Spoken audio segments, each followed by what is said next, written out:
Hi, everybody, and welcome to part 4 of Culture Speak, the art of talking about work. And in this part, I'm going to be talking about combatant cultures. Now, if you remember those two observable factors that we see in work every day, emotional intelligence, you bringing your best self to work or being able to bring your best self to work, and engagement. Engagement's a two-way street. It's about the organization providing the conditions, but then it's also about you committing to your job and doing the best job that you can, and being a really good teammate. And so those are observable factors. You see them every minute of every day. It doesn't matter what industry, country, company, it doesn't matter. They're the same in every organization, regardless of where you are. Now, a combatant culture is high in engagement, so people really believe in the work, but low in emotional intelligence, so they go about it in the wrong way. Now, I want to say right at the start here, as an optimistic realist, every vibrant culture has an element of combatant culture every now and again, but it's only a very small amount. There's just a reminder sometimes of who we are, why we're here, what we need to do, by when, to what level of quality. Right? Even, kind of the best teams have usually got someone in the center reminding everybody what to do. And they don't do it in a way that's demeaning or bullying or harassing, but you just know. Do you know what I mean? You know when someone said something, you're like, I remember once, I had a boss when I was working in retail, and as a senior leadership team, we were falling out over something. I can't even remember what it was now.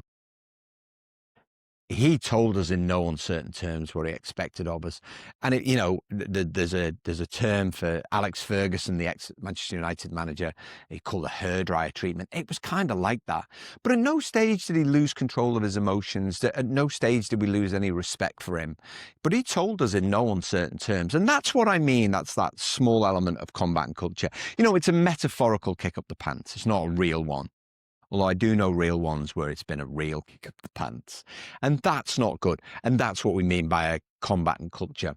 And so often in combatant cultures, they're driven by what I would call a brilliant jerk. Someone who's usually pretty good at what they do, but just a bit of a dickhead in the way that they go about it. Do you know what I mean? Just a bit of an idiot in the way that they go about things. And you're just like, I tell you the way we talk about them. We'll say something like, Colin's really good at his job, but...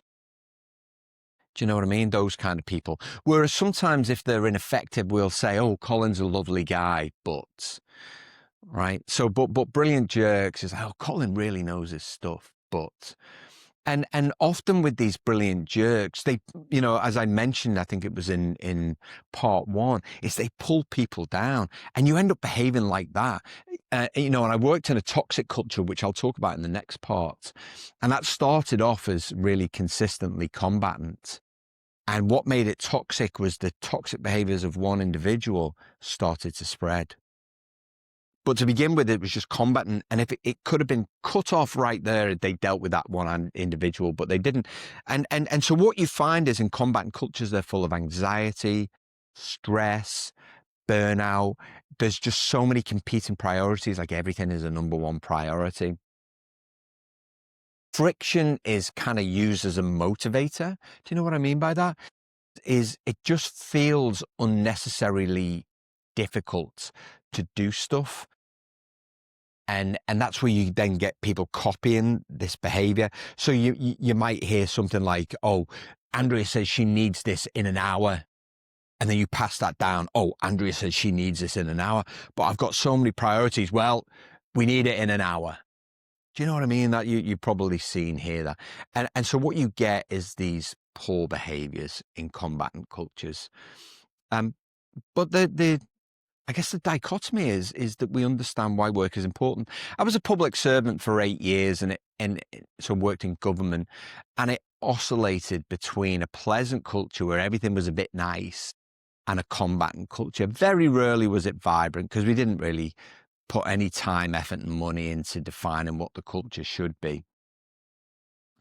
And at an organization level, I very much worked on my own team because it was important to me. But as an organization, they didn't really do that. So there's this constant oscillation between the two, and it's exhausting, right? You know yourself, if you're listening to this, if you're watching this, you're working between those two cultures. You're like, you have a good day, you have a bad day, you have a good day, you have a bad day, you have a good day, you have a bad. It's just exhausting doing that. But in combatant cultures, you have people who exert power, people who exert authority. You'll hear phrases like "it's my way" or "the highway."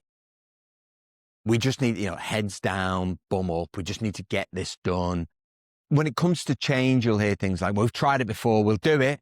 We'll do it. We'll drag it over the line." Another good combatant culture, or kicking and screaming. We've tried it before, but we'll do it. We'll get it done. Don't worry. We'll get it done. So the engagement scores here are typically between 60 and 75% because engagement is high, because we recognize how important the work is. We feel a connection to the vision. I'm working with a health service towards the end of the year, and I got their engagement scores recently, and it was 74%.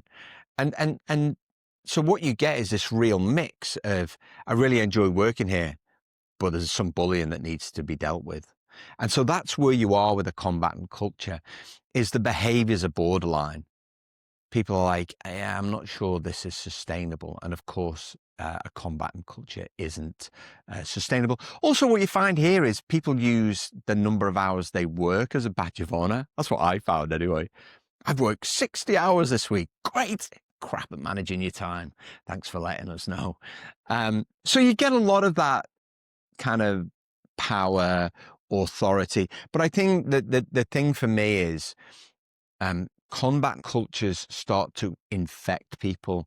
The effing and the jeffing, the swearing in the office. Unless yours is a culture where that's permissible, that's accepted, and there are many cultures that have that, which is perfectly fine as long as you know that when you join the culture that's what you're doing. But in combatant cultures, what you find is people swear at people. Right? It's not used to, I don't know, maintain a sense of humor or whatever it might be, however it's used. It's directed at individuals. So finger pointing, poor body language, people getting distracted, people on phones, people talking over the top of other people. So low emotional intelligence is full of disrespect.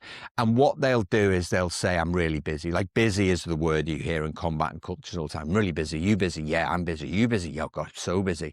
"I haven't got a minute. I haven't got a minute. I'm that busy. Even the weekend, busy, busy, busy, busy. I'm working all the hours God sends. So busy." Oh, it's boring. Change the record. If you're that busy, just stop.